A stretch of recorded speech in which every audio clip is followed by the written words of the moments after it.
So can you tell us what was your name at birth, your full name? My full name is John Daniel Singleton. And where were you born? I was born in Los Angeles, January 6, 1968.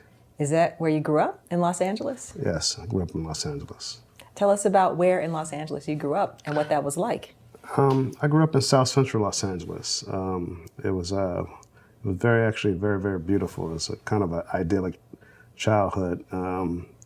It had its moments, but when I was living there, I didn't really know. I didn't really in tune how dangerous it could be, or how volatile certain things would be. That's the way life was for me. It wasn't until I started catching the bus around Los Angeles and going to different places and realizing that not everywhere was like my neighborhood. Wow. So that's not the image of South Central that people have, right? That it was idyllic. Well, it is. Well, I still show it as idyllic in my movies. If you watch Boys in the Hood, the opening of the picture. Well, not the opening of the picture, but parts of the picture. You see beautiful views of palm trees and Spanish-style homes and kids playing in the streets and just life. And I still look at it like that, and very much so is still like that in different ways. But there are parts of it that can be dicey. Parts of it that can be things can happen, and that's another level. I mean, that's how any city is actually. Right. Tell us your parents' names. My parents are Danny Singleton, and my mother's name that's my father, and my mother's name is Sheila L. Ward. And my father was born in Fresno, California, and my mother was born in Philadelphia, Pennsylvania. What did your parents do for a living? My father, in most of my childhood years, he after he got out of the Army, after serving in Vietnam, he went to Cal State Dominguez, and he played football, actually. And then he took a job working for Thrifty's drugstore over in South Central off of Vermont. I think it was off of Vermont and Manchester. And he worked at various Thrifties as a manager, worked his way up to manager, and he went from working with Thrifties to working with another drug chain called Drug King. And then he ended up seeking from that to getting his real estate license and going into property management and real estate management. And my mother, she put herself through college at Cal State Dominguez. Actually, my father went to Cal State LA. My mother went to Dominguez. She went to put herself to Dominguez, and I think she was a science major, and she ended up working as a pharmaceutical rep for several different companies, including Glaxo. What qualities would you say you inherited from your parents? Well, I mean, I think what the chief thing I learned from my parents were that they came from very working class families, lower middle class families, like working class families, and their parents hadn't had the opportunity to like go and get a college education and and build from that. And I think the chief thing I got from them was that it was actually very, very cool to be smart, to it fostered an early sense in me of that being an intellect was kind of a cool thing. I come out of the time in which my parents' formative years were in the late 60s, early 70s. My mother was 18 when I was born. My father was 17 when I was born in 68. So it was a very, very volatile time. And I think a lot of black people in America were trying to find themselves spiritually, soulfully, and mentally at the same time, and in a way that was different from what they had for over 100 some odd years in American history. A lot of that had to do with making more of an identification with their African roots in a spiritual sense, and also in an intellectual sense. getting over what we call mental slavery, thinking of that there's some type of inferiority complex because you're black in America, that this is going to be your lot in life. And I think that my parents were a part of that, just on the peripheral sense of being scooped in that. That's why you end up having so many people of that generation. I mean, my name is John, so it's like a straightforward name out of the Bible, but you have so many people that in that time they changed their names, and the kids all have different vowels and different names because people were being creative and they were like doing something different. And so I come out of that generation, and a lot of that, those people actually had a huge exposure to the arts. I'm from that generation. My friend Tupac Shakur, he was from that generation. There are several people within the first stage of the hip hop generation that came out of that time. We were all born within the late '60s, early '70s, and so my going into my formative years, into the '80s, into the '90s, that made me, that dictated how I was going to look at life. What my perspective of life was going to be. Yeah, that's really powerful. And I'm wondering how that whole mix of influences that you're describing, how that shaped the way that you thought about what you wanted to be when you grew up. Did you have a clear sense of that as a young person, like before high school? Well, when I was a young boy, actually, my first impulse was not film. My first impulse was like I wanted to be a veterinarian. I wanted to either be a veterinarian because I loved animals. I'd studied the different scientific names of animals and the phylums and all that different things and stuff, and I wanted to just go and help animals. I wanted to be either that or be a marine biologist, and work in terms of, we didn't even think about climate change back then, but just work in terms of oceanography and everything. Those are things I was interested in, or getting to technology and computers and stuff, because I was a real geek about the first computer phase in the early '80s, learning different languages and stuff and writing programs and everything. And but something changed in me in the sense that when I was 9 years old, I went to see Star Wars. And Star Wars was the first film that I actually had seen over and over and over again. And so I started to break down how a film was constructed. And I learned that, that of course it had to be written, then it had to be cast, and there was the person in charge of all of that, and that was the director. And the director was the person that pulled everything together, that pulled all these disparate elements together and turned them into something that will become a film. But at the same time, film had always been at the periphery of my life. And, I'd been going to movies ever since I was on my own, since I was like 5 years old. There was a time in which I disappeared for a day with my friend Greg. He was 7 and I was 5, and we caught the bus from Inglewood to Torrance, going down Crenshaw Boulevard, and went to this theater. And our parents didn't even know where we were. We just went, and we went to see this double feature. One of the movies was a movie. It's 1973, a movie called Island at the Top of the World. And it's a adventure movie that Disney made. But I specifically remember not just the movie, but also the experience of going to the theater by myself as a young kid with other kids.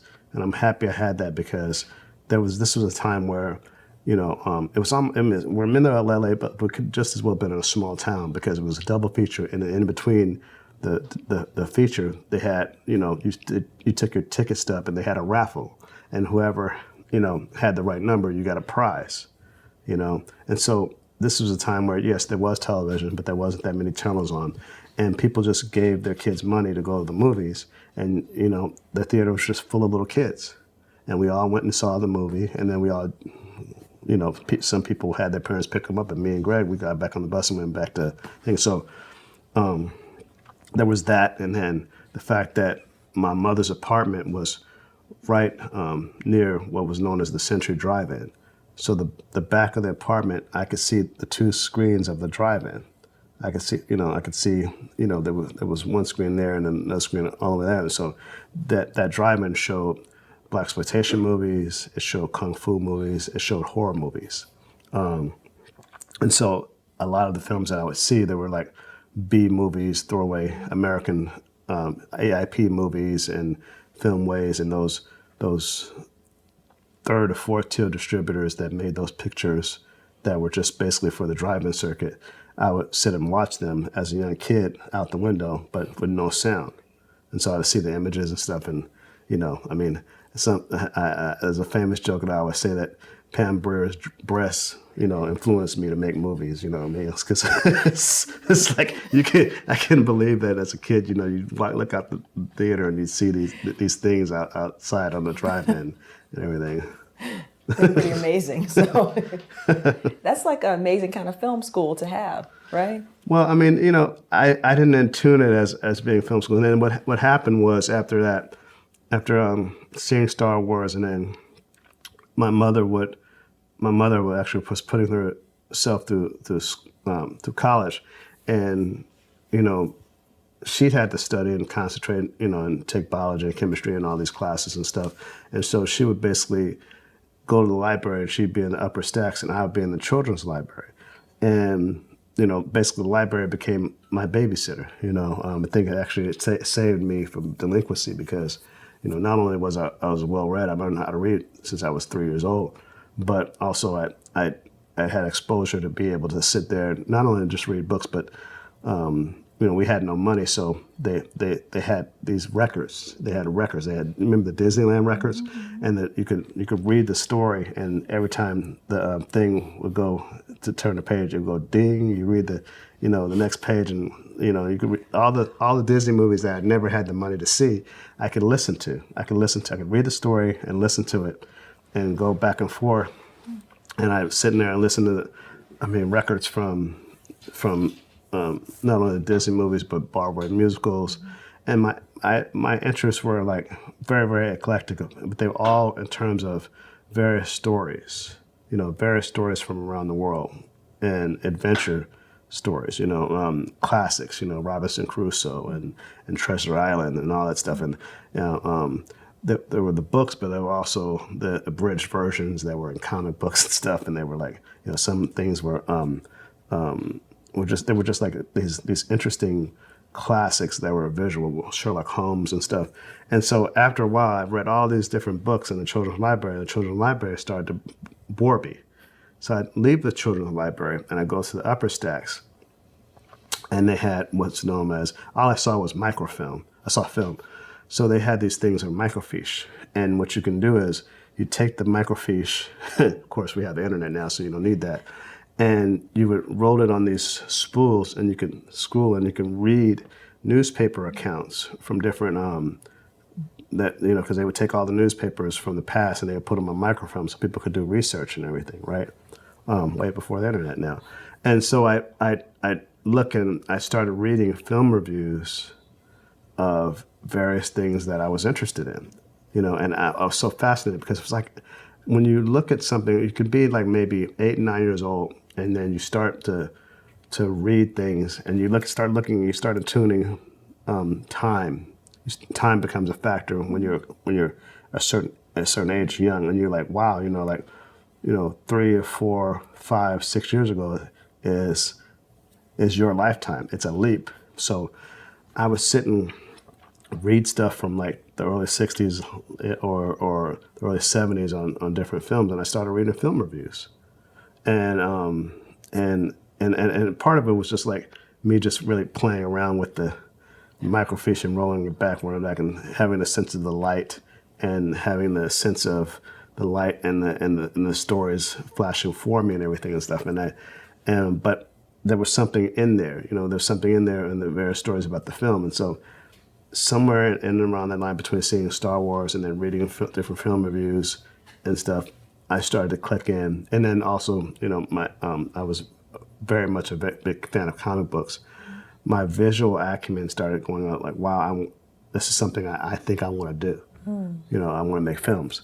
I knew nothing about, other Black filmmakers in a historical sense or anything like this. I just knew that that's what I want to do. There's no historical context for a person like me coming from where I was to make films, but I knew that that's what I wanted to do. So I would sit in classes and I would draw and say, such and such entitled, directed by John Singleton, and all this stuff and everything. And I formed a little club with a couple friends. I mean, this is in fourth grade, fourth, fifth grade, sixth grade. Me and my friends would make these little small animated books and notepads. And I wasn't a very great drawer. I could only do bubble heads. I still only do bubble heads when I do storyboards for different things that I'm thinking about. I had a friend of mine named Armin Sears, and he was a great artist, and he still is.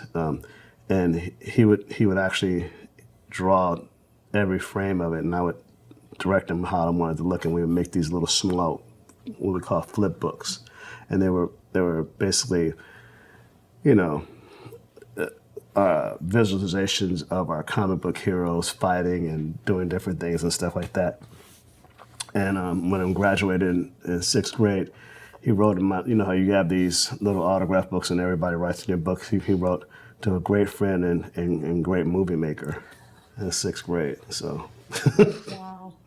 Wow. So tell us about how your interest in the visual and in filmmaking, how that developed as you went into high school. Where'd you go to high school? Well, I have to go back also to junior high. So okay. What happened when I went to junior high? I'm still in Inglewood, mind you, and I go from Woodworth Elementary School to Monroe Junior High School, and as everyone knows, when you make that leap from childhood to puberty, it's like hell. It's hell on earth, right?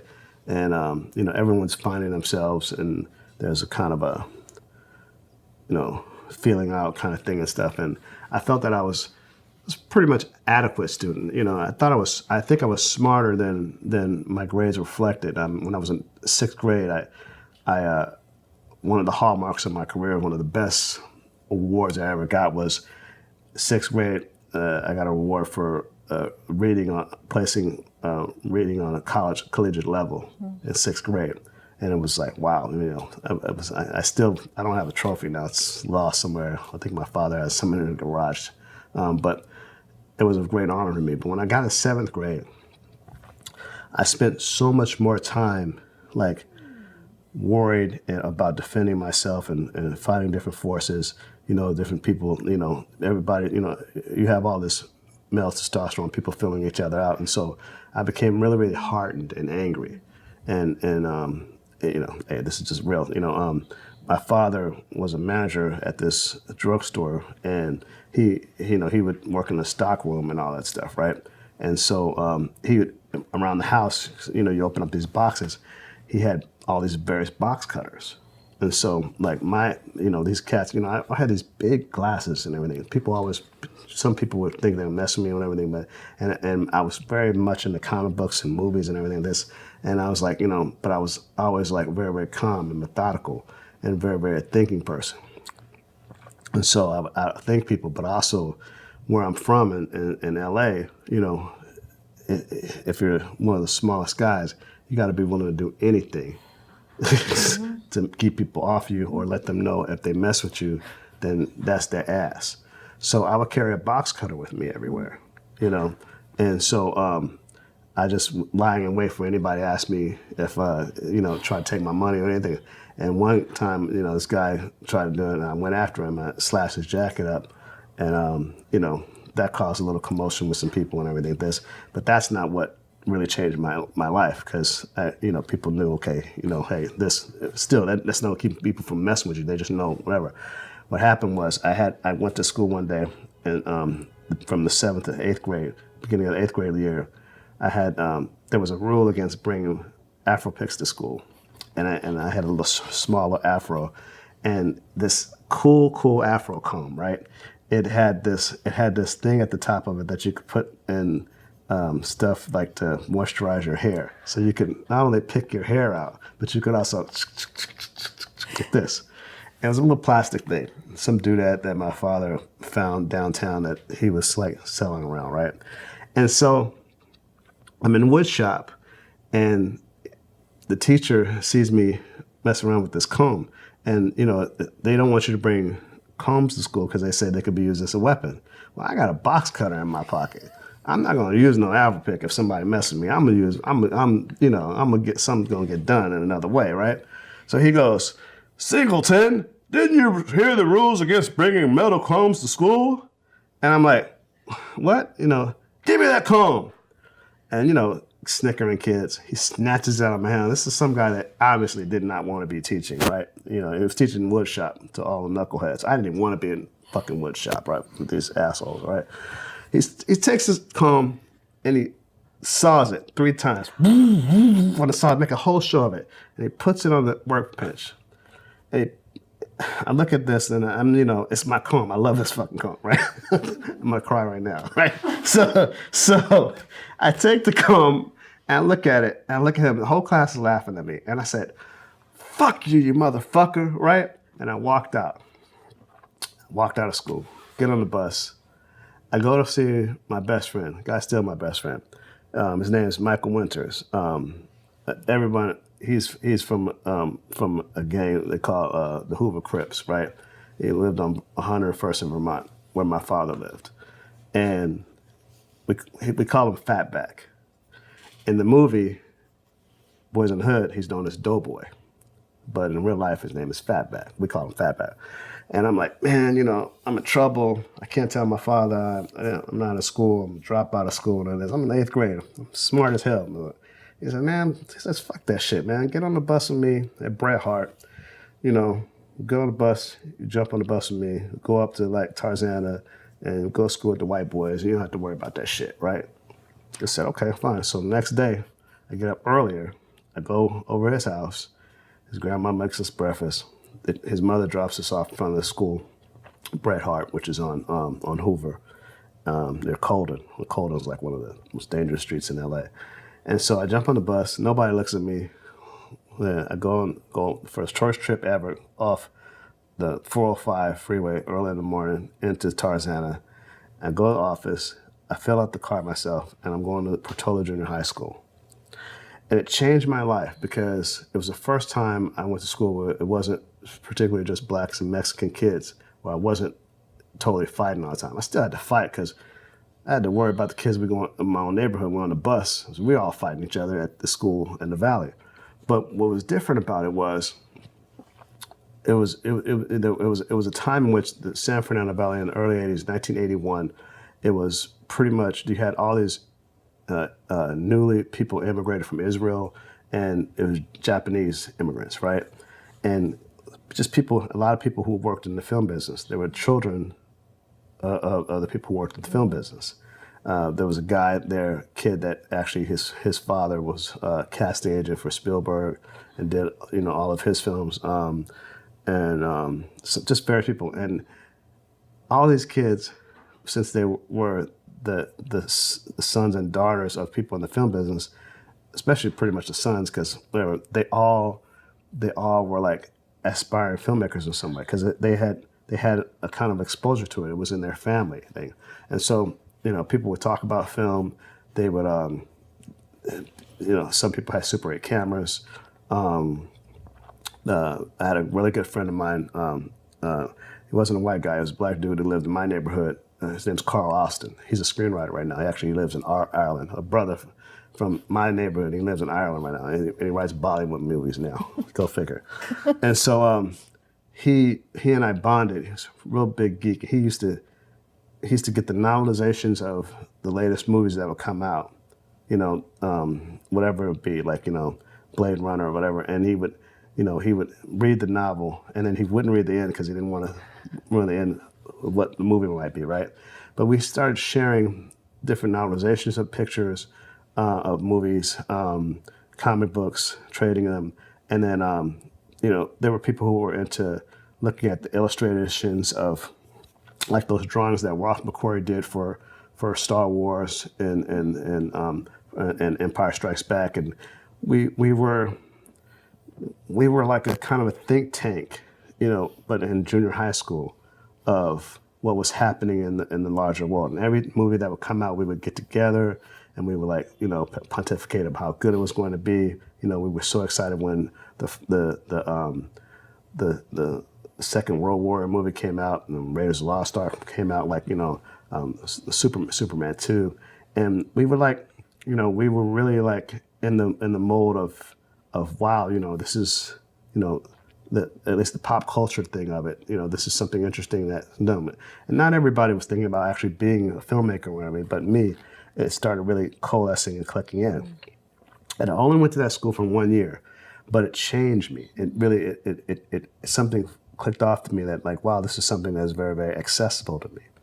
And so going in to high school, I ended up going to 3 different more high schools. But my goal started to be that if I'm going to be a filmmaker, I have to go to film school on the collegiate level.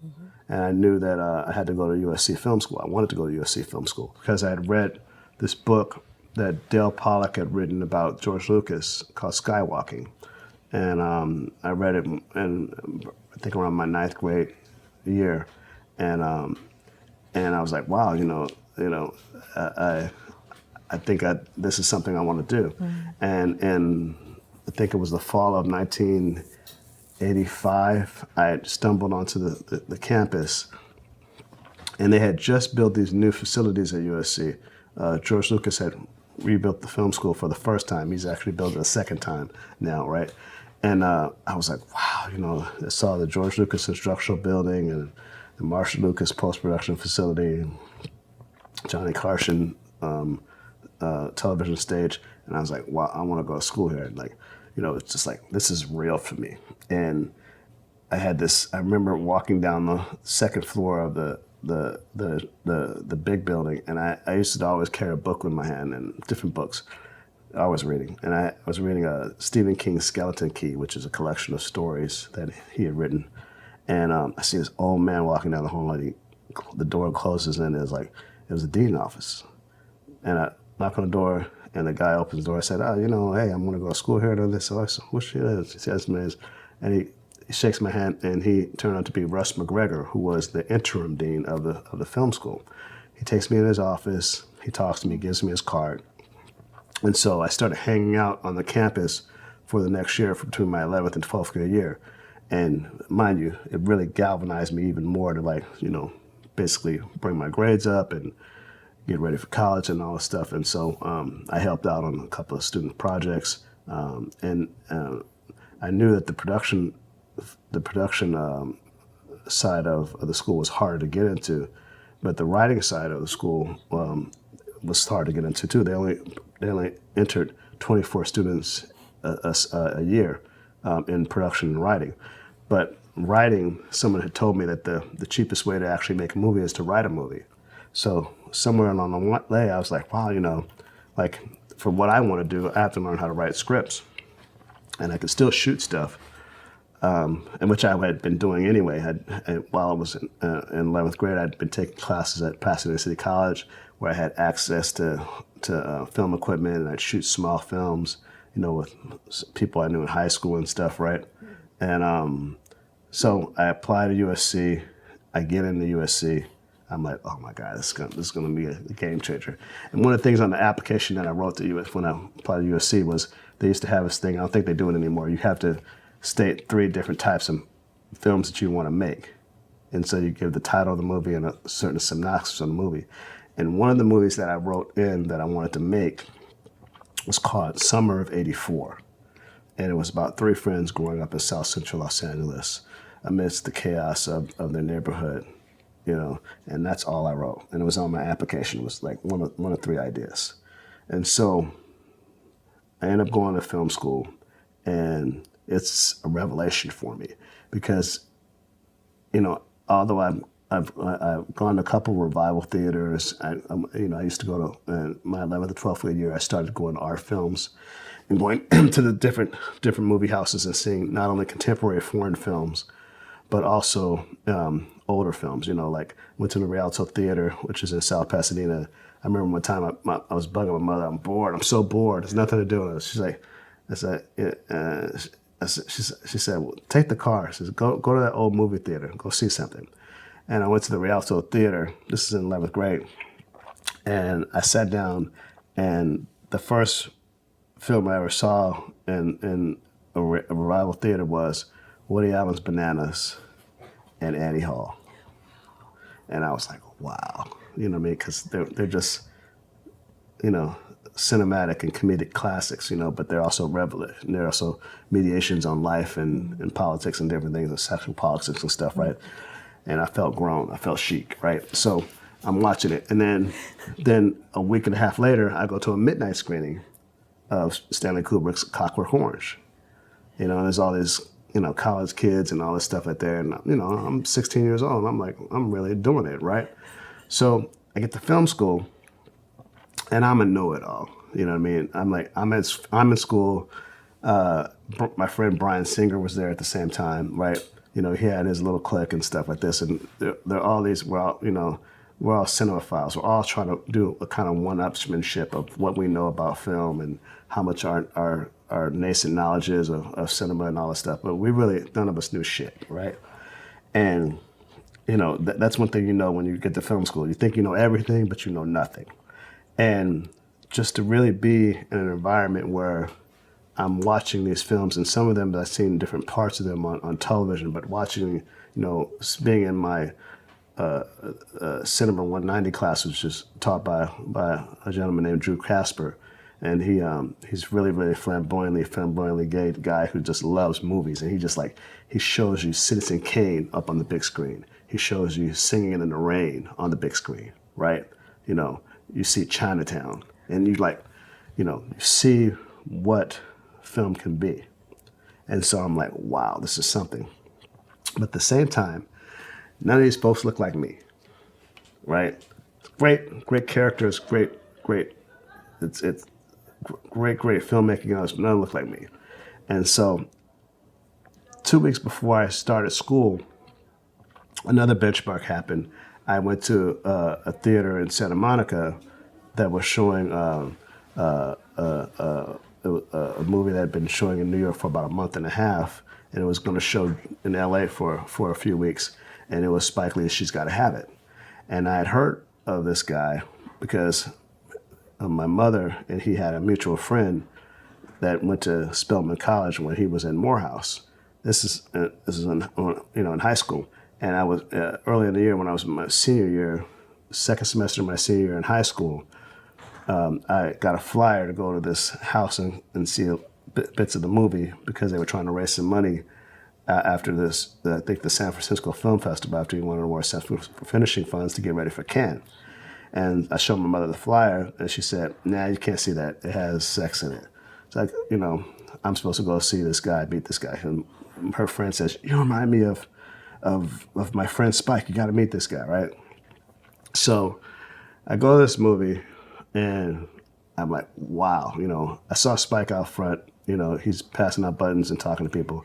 And I tell him, hey, my mother's friend Tracy Willard said I should meet you. And they says, okay, well, go enjoy the movie. And I go look at the movie, and I'm like, wow. And I see Black Brooklyn on the screen for the first time, and it's like, and all of its like color and glory and candor and stuff, right? Really authentic. It's not a sifted portrait of what certain people want Black people to be. And it's like, wow, it's just uncut, right? And so I come out of it, I'm charged up and everything and stuff. I come out of this, and I always, whatever anybody says about Spike, I always remember this moment, and he talks about it sometime. Because everyone came out of the movie theater, and, he's the wonder kind. He's the next big thing since sliced bread. And so all these Hollywood types are floating all around him and stuff. And then he sees me, on the periphery of all this. And he moved everybody out the way, and he comes up to me and he says, what'd you think of the movie? And I said, I love it. I told him merits, told him what I thought about it, just seeing, these beautiful Black people on the screen. And I said, and I'm going to USC Film School in 2 weeks. Watch out for me. I'm coming. So I went to film school with that attitude, like, wow, this guy's doing something, right? He's doing something a little, just totally different from the norm. And there's all these stories in the whole wealth of African-American history and also contemporary culture that have never been told that from an uncut thing. But I'm also I'm from the hip hop generation, you know what I mean? Like ensconced in the hip hop generation. I've grown up in hip hop. So I'm like, I want to do something totally different. And I'm pretty much one of the only Black students at the school, and I have no family in the business. So my whole thing was, I'm like, I'm gonna approach this thing as like a warrior. I want to be the first round draft pick in film school, just like they get these kids that come out of college, and sometimes they finish college and they go play in the NBA or play in the NFL. I'm gonna do that in the film business. And so that was my whole thing in going to film school.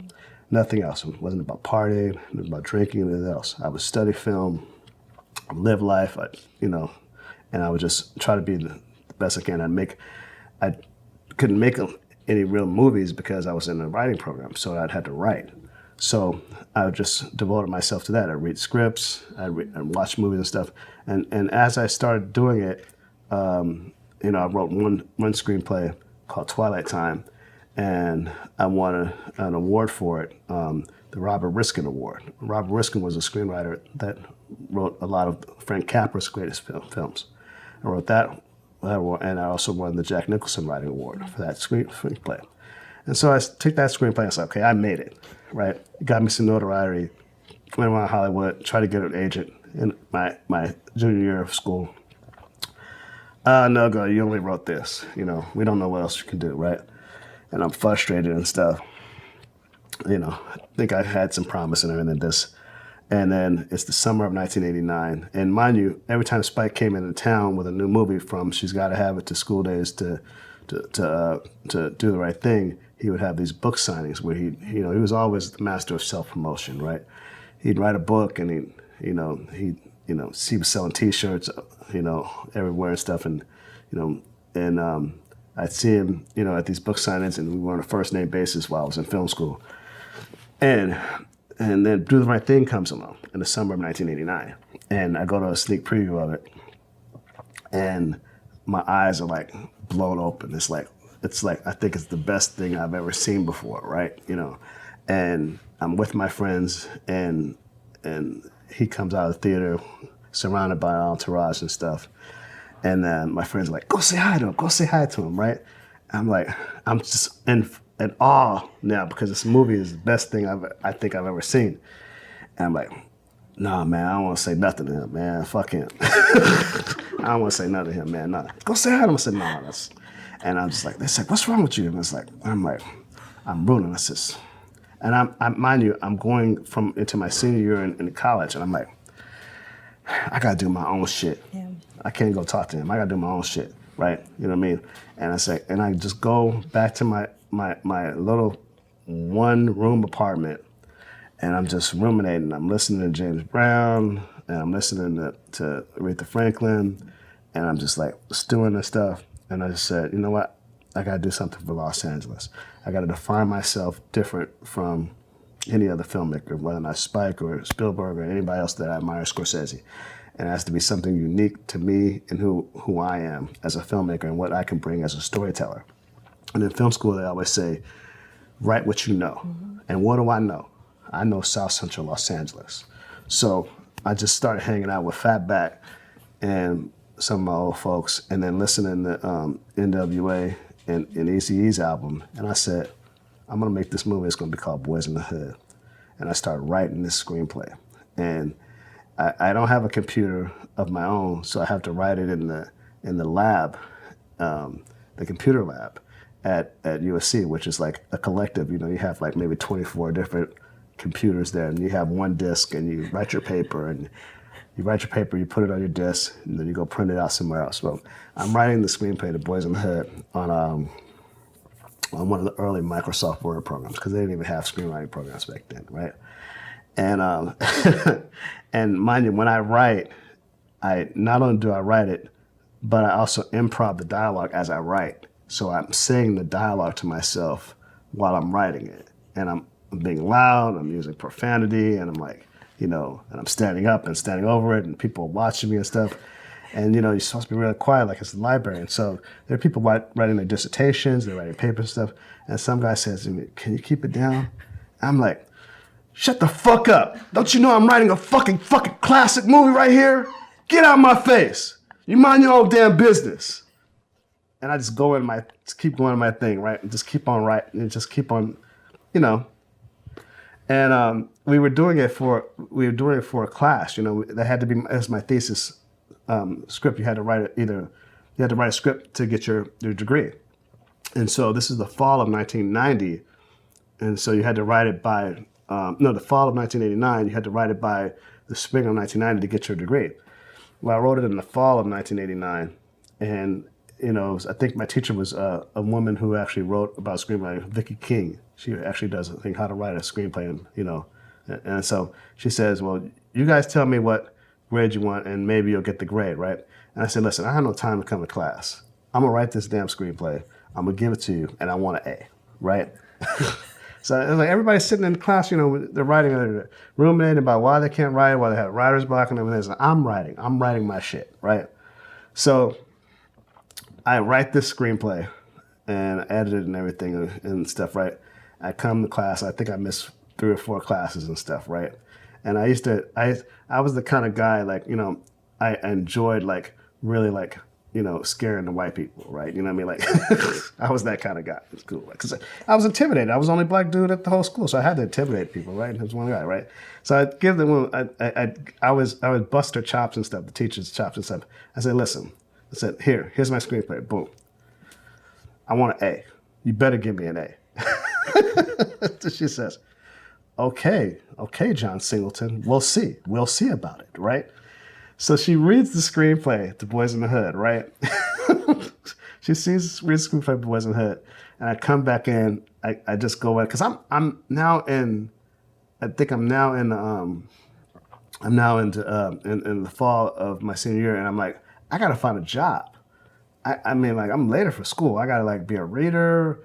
I gotta, like, try to figure out, what's going on production wise, if I'm gonna be a PA and stuff, right? I don't have time for this shit. I got loans coming up, right? And so I go back to her. I says, what I get? And she says, you got an A. She didn't talk to me about anything that was in the screenplay or anything. She just, you got an A. And so I ended up taking the screenplay and I applied for some different more awards. And I won the award that I won the year before, the Jack Nicholson Writing Award again, which gave me $5,000 to go to graduate school. Mm. So I applied to graduate school. I took the GRE. I got into graduate school by the skin of my teeth because I didn't have A's, but I had like a B+ average in school. And there was a professor named Paul Lucy who advocated on my behalf to get into graduate school. And he said, listen, he doesn't have the grades, but this guy's got the talent. They let me into graduate school. And so I ended up, thinking I'm going to go to grad school, and continue on and shoot some stuff, maybe shoot some parts of the script or shoot some other stuff. This is the MFA program? It's the MFA program at USC in production. And so I ended up getting represented by CAA off of the strength of Boys in the Hood. My first agent was Bradford Smith, and he went to Yale Rep. And he used to work for Lloyd Richards, and they developed August Wilson's early plays in Fences. So he worked on Fences on Broadway, and he had read Boys in the Hood, and he said, he said the magic words. He said, I read this. You remind me of August Wilson. We want to sign you. We would love to sign you. And mind you, I left out of my chronology that I saw Fences in the production that came after it. It won all the Tonys in the mid '80s. It came to Los Angeles in, I think, 1987. And I saw it with the original cast of James Earl Jones. I think it was Madge Sinclair that ended up playing the mother, not the other actress, Courtney B. Vance, who I ended up working with on The People vs. O.J. Simpson later on. And it inspired me so much that I wrote the first screenplay that I wrote. And August had always been, since then, I went to all of his plays, that when the productions would come to Los Angeles. So, and I had a huge affinity for the way in which he used language and tone and the way he would, bend words. And they were uniquely, I think the right word for it is negroid.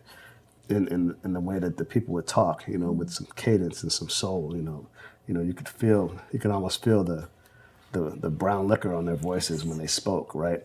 And so for him to say that, I was like, wow, you get it, And so I signed with CAA, which at the time was the most powerful agency in Hollywood, headed by Michael Ovitz and Ronnie Meyer.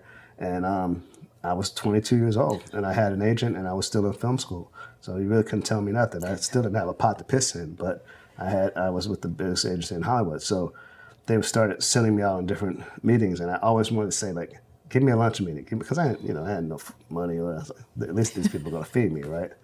So they would set me up different lunch meetings as a writer, and I ended up, my first true gig was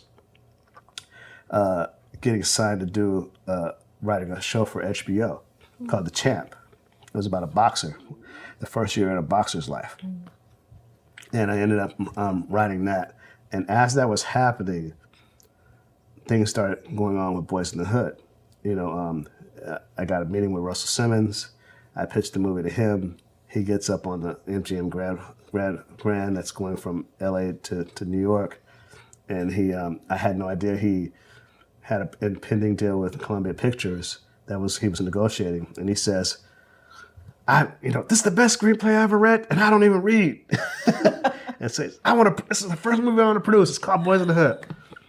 And they're like, oh, that's John Singleton. It's like, they hadn't read the screenplay at all. Nobody read it.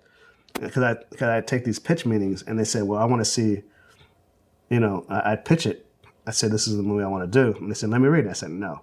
It was about the tease. I knew that the town was about the hype. So Stephanie Elaine, who was an executive at Columbia, had heard that Russell was interested in it. She gets the screenplay from the woman that I interned with, not from my agents. She reads it. She's like going balls out. She goes to her group, the creative group. We have to make this movie. This is the kind of movie we have to make. Nobody wants to make the movie. They put it over the weekend read. Nobody has her back. Frank Price, who's the president of the studio, he says, this is interesting. He says, let's call him in for a meeting. They called me in for a meeting. It's Frank Price, who's the head of the studio, president of the studio, Michael Nathanson, who's the president of production, Stephanie Elaine, who's a creative executive there. And so they already know, I've already said, I'm directing this movie. I hadn't directed a movie before. I hadn't even done a short with Sync Sound, right? I'd done Super 8s, and I'm not going to show them my Super 8s, right? So they say, we understand you want to direct this movie. That's Michael Nathanson. I said, I am going to direct this movie. What makes you think, what makes you think you can direct a movie? I said, because this is the movie that me and my friends sat on our stoops talking about that should be made. When we catch the bus from Hollywood, seeing something else that you guys make, this is the movie that we said kind of movie that should be made. I said, well, what if we told you we would give you $150,000 and we're like, that's something that does. I said, well, we have to end this meeting right now because, I'm making this movie. You're going to make the movie, somebody else going to make the movie. I have nothing. So because I learned from my father, he says, the best way you sell somebody on something is when, they sell themselves on it. You know what I mean? It's really like that, they have something that you want that they're predisposed to buy anyway, right? And so I said, this is the way I want to do the movie. And I laid it out how I want to do the movie. And then Frank Price always says, I said, instead of renting helicopters, I can just also put light over the windows and then put the sound in afterwards. And so Frank Price, to his credit, says, I had more moxie than any filmmaker he met since Spielberg. So they gave me $6 million and said, go make the movie. Now I'm scared because all the shit that I talk all through school, I got to back up, right? So I locked myself in my apartment. I got a VCR and I watched all these great movies that I always loved. Then I also went to the studio and I started having the projectionist run different films I loved. I ran Taxi Driver. I ran the Godfather trilogy. I ran contemporary films I really liked. Gus Van Sant's Drugstore Cowboy, and Stand By Me, Rob Reiner. And so, I'd be in the screening rooms of Columbia, and I'd invite all my friends from the neighborhood to come to keep me company while I'm watching these films. And Stephanie would say, John, you're running all these movies, and it's costing a lot of money. I said, isn't this what filmmakers do? You look at movies before you make a movie. You're supposed to look at movies because you're gonna run a movie, right? Says, yeah, but it's costing. I said, we got to pay these guys. I said, You pay them? Aren't they just there anyway? Aren't you paying them anyway? so so I watched a lot of pictures and everything going on the boys, and then we set up offices in the neighborhood. My office is still right across the street. One of my offices is still right across the street from when we set up the production office on Degnan, 43rd and Degnan. We started casting the picture. I called up Fishburne, who I'd known from when I was 19 years old. My first real job in the business was a production assistant / security guard at the door of the stage on Pee Wee's Playhouse. And so I met Larry Fishburne, who was Cowboy Curtis. And so we kind of like bonded, and he talked to me about, because he had just done a movie with Spike, School Days at the time, and I asked him all those questions, how we're Spike and all this stuff. And one day he comes to me and says, how old are you, man? And I said, I'm 19, man. He's like, go on, brother. And I said, one day I'm going to write something for you. Watch this. I'm going to write you something, right? So he gets the script, and, this is 3.5 years later from us meeting, 19 to 22. He remembered you. And of course he remembered, because he'd see me around town, we talk and everything and stuff. And he's like floored. He's like, wow, he's emotional about it and everything. And he signs on.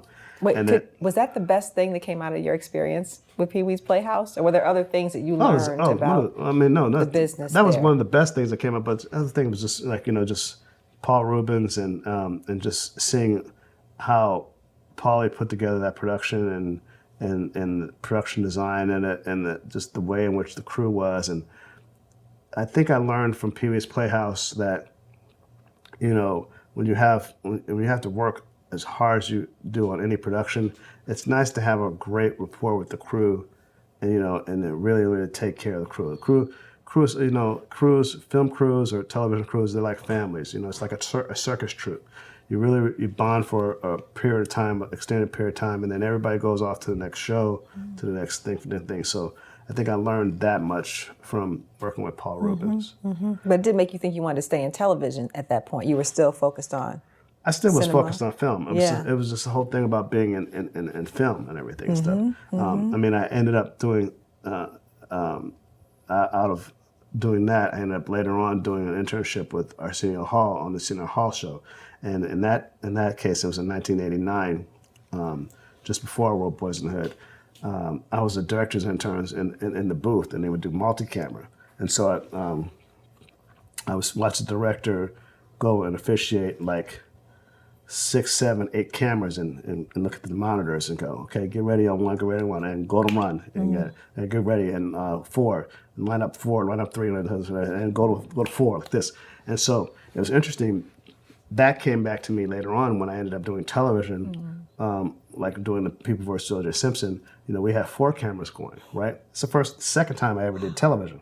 And so I intoned when I was 20 years old and watching it. So I'm doing mini master shots on 3. I'm watching different. Okay, now go back to such and such on this one. And so it just clicks in to me what I'd seen done in variety shows, but I'm doing it in a filmic sense. I'm not doing arbitrary shots to get some musical performance or something.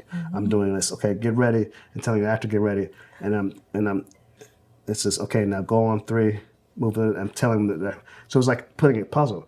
For me, directing is like putting a puzzle together. You're not, and there are all these disparate elements. There's the actors first and foremost. There's camera movement. There's also later on there's sound, there's effects and stuff, right? And so the fun of it is how you can juxtapose all that stuff in a very, very cohesive way to tell a story, a very powerful story. The difference between film, I think, and television is in television you have a small, finite amount of time to put this together in an elevated sense. But it's so small, the window is so small, but you have to make sure it's elevated to the level of film. In film, you have a little bit more time, so. That's fantastic. And I guess the other thing I just wanted to ask about the Arsenio Hall show, it was really revolutionary in terms of all the people of color that it brought. The great thing, I was at Arsenio the first year that it happened, where it was the only variety show that actually would put hip hop artists on, R&B artists on, different people of color, and everybody wanted to be on that show because it was the hippest thing around. So it was like, just the hippest television stars, the hippest film stars would come on. And it was the start of something really, really big. With the environment on the set, what was it like? It was, the environment was great. I mean, and one of the things that came out of that was, Arsenio Hall was me actually meeting Ice Cube. Because if I hadn't been at Arsenio, I wouldn't have met Ice Cube. I was backstage. He was with NWA. He was by himself, but he was with the group NWA, and he was with a friend of his, I think, who was a friend of Tone Loc's, and they were trying to get backstage, and security was stopping them and said, "No, you can't go here." And I was like, "Man, you know who this is? This is Ice Cube. He's with NWA. Hey, man, come back here, man." So I walk him back into the green room. I said, "Listen, I go to USC Film School. I got a movie idea. Watch, I'm gonna make this movie, and you're gonna star in it. I think I want all you guys in NWA." I hadn't even written the movie yet. It was just an idea, right? So okay, cool. So, so we exchanged numbers and stuff, and then I see him somewhere else around and stuff, and I said, I'm still working on that movie, right? This, we're gonna get together. And then I saw him at another event, the Palace, and he had performed with Public Enemy, and this is the first time that he actually had quit the group. And everyone in LA was like, you're dumb. What did you do? You quit the biggest group ever. And he was in the parking lot, and some guys trying to insult him and tell him why. Some guys trying to insult him at the same time, tell him why he needs him to help his career, right? And we get into his Suzuki site. I said, "Man, listen, my friends left me. I don't have a ride back to campus. Can you give me a ride back to campus?" He don't know nobody else but me, so Cube gives me a ride. We get in his Suzuki Samurai, and we start going down the 110 freeway, down the Harbor Freeway. He's going to go see his girlfriend, who has been his wife for over 20 years, and I'm going to campus. And he starts playing these beats, and they're beats that the Bomb Squad, the producers for Public Enemy, have given him for his first. He says, "This is the beats to my new solo album, America's Most Wanted," right? So he's playing the beats and stuff like this. I said, "Oh, remember that script I was telling you about?" I said, "I wrote it." I said, "We're going to get it together." So we playing these beats, and I'm talking about the movie that I just wrote. 8 months later, we're on the set. That's incredible. 8 months later. That was early 1990. 8 months later, we're working on the movie. Going back, when he gets the call for Boys in the Hood, he's like, "What is this? What is this?" So he comes in, and he's like, I said, "Yeah, remember me?" He's like, "Oh, yeah, damn, you were serious, right?" So he gets the screenplay. I said, "Check this out. I want you to read it." He goes, he comes back, he does his audition, and he sucks. It's like, oh my God. I'm like dying. I'm like, ugh. And I'm like, "Did you read this script?" He says, "Nah, man, I've been busy. I've been touring." I said, "Go home and read my script. Just read the script. You gotta read this script. Come on now. There's nobody else can play this part." So he goes back and reads the part, and then he's just like, he has a revelation. He's like, "Damn, I can do this. I know this guy. I know this thing." So he comes back in, and he does the part, and it's very rarely happened to me before, but you see a movie star right there being made, right? You see a movie star right there, and it's like, I saw it already, right? But he just had to get you know what I mean? And so he just comes in and does it, man, and and then so now I got Fishburne and I got Ice Cube. You were going to talk about casting, but maybe we could take a step back for a second, because you talked about your writing process. Mm-hmm. You talked about your friend Fatback and how this influenced the character Doughboy. But maybe you could talk about the development of some of the other characters. And I'm thinking especially about Furious Style. Well, I mean, the characters are all people from my life. The characters in Boys in the Hood are all people from my life. I mean, Furious Styles is obviously based on my father, and the character Rio is based on my mother. I mean, Trey is loosely based on me, and Doughboy is based on my friend Michael Winters, Fatback, and Ricky is kind of an amalgamation of another friend of ours, Jimmy, but he wasn't an athlete. He actually ended up going to the Army. And all those characters really are people from my life that are dramatized in a different way in the film. Mm-hmm. You know. And how many of them did you have specific people in mind to play the characters as you were writing? I had nobody in mind to play the specific characters in Boys in the Hood except for Fishburne was Furious and Ice Cube was Doughboy. And I mean, I always had that in mind. It's never been like that ever since in my career where I actually had people in mind to play the roles and I got them, the actual actors that I wanted in developing the screenplay that I got them. It hasn't happened since, ever. Wow. Now, I don't know what it is. It's like, you know. So say more about the casting process then, especially as a first-time director, how that worked. Well, I mean, as a first-time director, my casting process was kind of pedestrian. You know, if I saw somebody I wanted, they were it. I wouldn't go for like 3 or 4 different choices and whittle them down. I was like this. I mean, Cuba Gooding Jr. Came in. He was the second person to read for it, and for Trey, the first person to read for Trey was Morris Chestnut. So he came in. I said, okay, he's good. And then Cuba came in, and Cuba comes in. He has this black shirt with a big yellow spot on it from Chess King or something like that, or one of those stores that, you know, we used to shop at in high school in the mall. And I was like, oh, he's a pretty good guy, you know. It's like, you know, I said, well, you know, and so and I had him read with Fish, and he was good. And I said, you know what? He's gonna be Trey, and the chocolate one's gonna be Ricky. I'm going to lunch. Bye. And then Jackie Brown was like, we have to see all these other actors. I said, I don't want to see any other actors. Those are the dudes I want. Wow. So usually, I mean, now you go through, like, you have 3 top choices, and you can vetch over all the different 3 choices. You send it to the studio, they look over it, and they give you a review and stuff. And back then, I was like, that's what I want. And then Angela Bassett came about because I asked Fishburne, like, what are the 2 actresses, you know, that you know that are the best actresses now that you want to work with? And he said Angela Bassett and Tyra Farrell. And so I had them come in for respective roles, and they're in the picture. And everybody else is peppered in because they're all friends of mine. It's just like, you know, Jackie Brown would say, like, you can't put your friends in your movie. That's like, I'm the director. I can do whatever I want. I can put my friends in my movie, right? This is the Neighborhoods. I can put all my friends in the movie, you know? And was this part of your desire to make it authentic? No, it was just, I just didn't know any better. I think, you know, I was kind of like, I was naive. I just like, I'm making a movie and I just want to, you know, want to have all my friends in the movie. Wow. So Jackie Brown's a little frustrated. Talk more about the crew and how that came together and how you interacted with them. Well, the crew, I was on some real black shit. I was like, listen, I want an all black crew. Spike does it with a pretty much all black crew. I want an all black. I'm an all black Spike, right? I'm in South Central Los Angeles. I don't want anybody to be looking at us like we're some occupied by force. And so Steve Nicolaitis, who's not black, he's a cool white dude, you know, radical hippie, 60 hippie, you know, liberal dude. You know, he worked with Rob Reiner. So he worked with Rob Reiner, Princess Bride and Misery, and he was my line producer, and he was a producer. I met him through Stephanie Lane.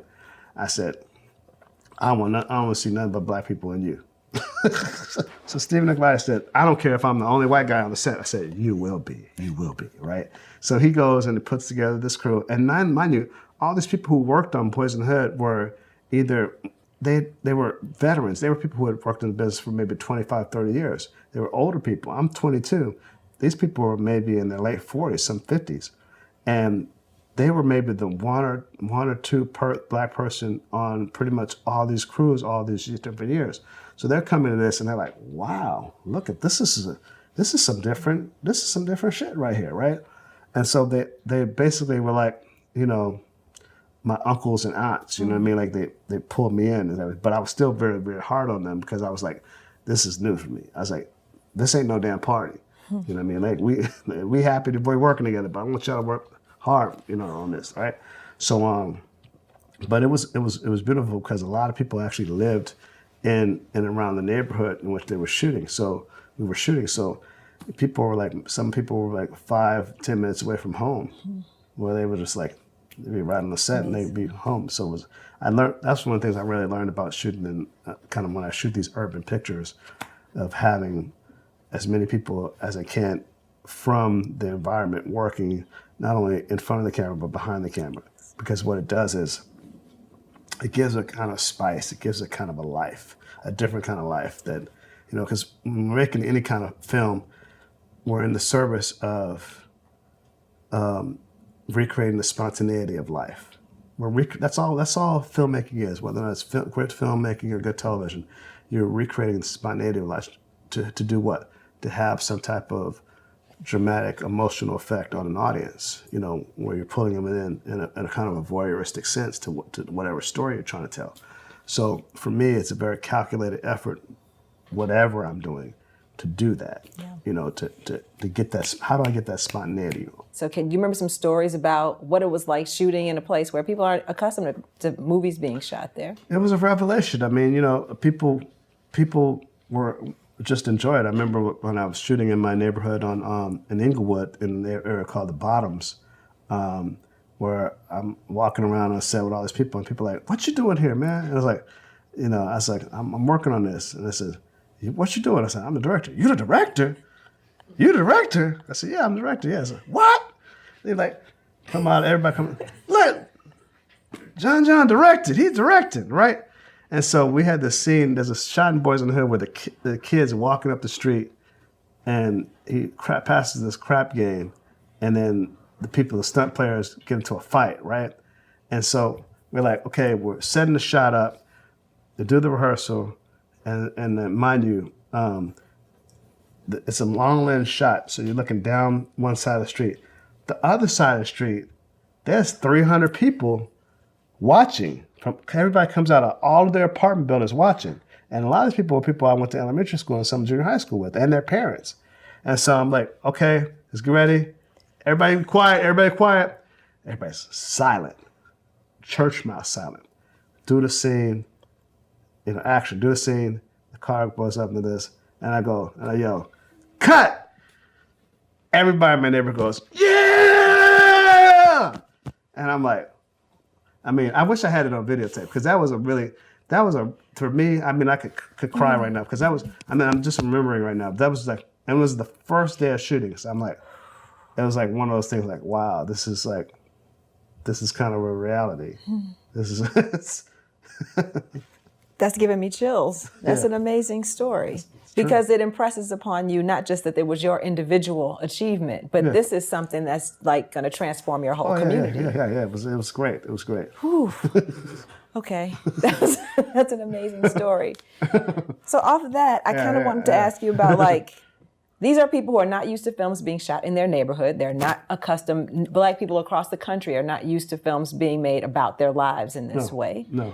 You've talked about yourself as an LA filmmaker, like a quintessential LA filmmaker. Could you talk a little bit about what it meant for you to add this neighborhood to the images of LA that exist on film? What you thought you might do differently. For me, it was just really about. I feel like me as a storyteller, I have a responsibility to tell things that I'm interested in, but also, I'm giving voice to people that don't have a voice to tell these types of stories. So it's like whether or not it's Boys in the Hood or another movie that I love in my over films, Rosewood. It's like if I don't tell this story, then who's going to tell the story? Yeah. Did you feel like you were teaching the country something about Los Angeles they didn't know before? Not at all. I wasn't thinking about teaching. I was just thinking about doing something that was different and relevant and authentic to who I am as a person. Me making a film is like me having a conversation with the world. It's like me having a conversation. It's me as a unique individual having a conversation with the world. That's what films are for me. It's me having a conversation with an audience, with a mass audience. And that's transferred over to television too. So, the TV shows that I do, they're extension of who I am as a person and the things I'm interested in. That's why very much when Ryan Murphy and Nina Jacobson and Brad Simpson were doing People vs. O.J. Simpson, I called them up cold cock, and I called up Scott Alexander and Larry Kaziminsky and said, you guys, because they went to USC. I was like, guys, I got to be a part of this. You guys are doing an LA story. you're not gonna get anybody more LA. I knew OJ. I mean, I met him a couple times, you know what I mean? Like, but I gotta do this. And so they were like, come on, come play with us. And so that's how I ended up doing that. Yeah. You know? Yeah. Because it was just part and parcel of something that I was interested in. And these guys were playing and they invited me to come play along with them.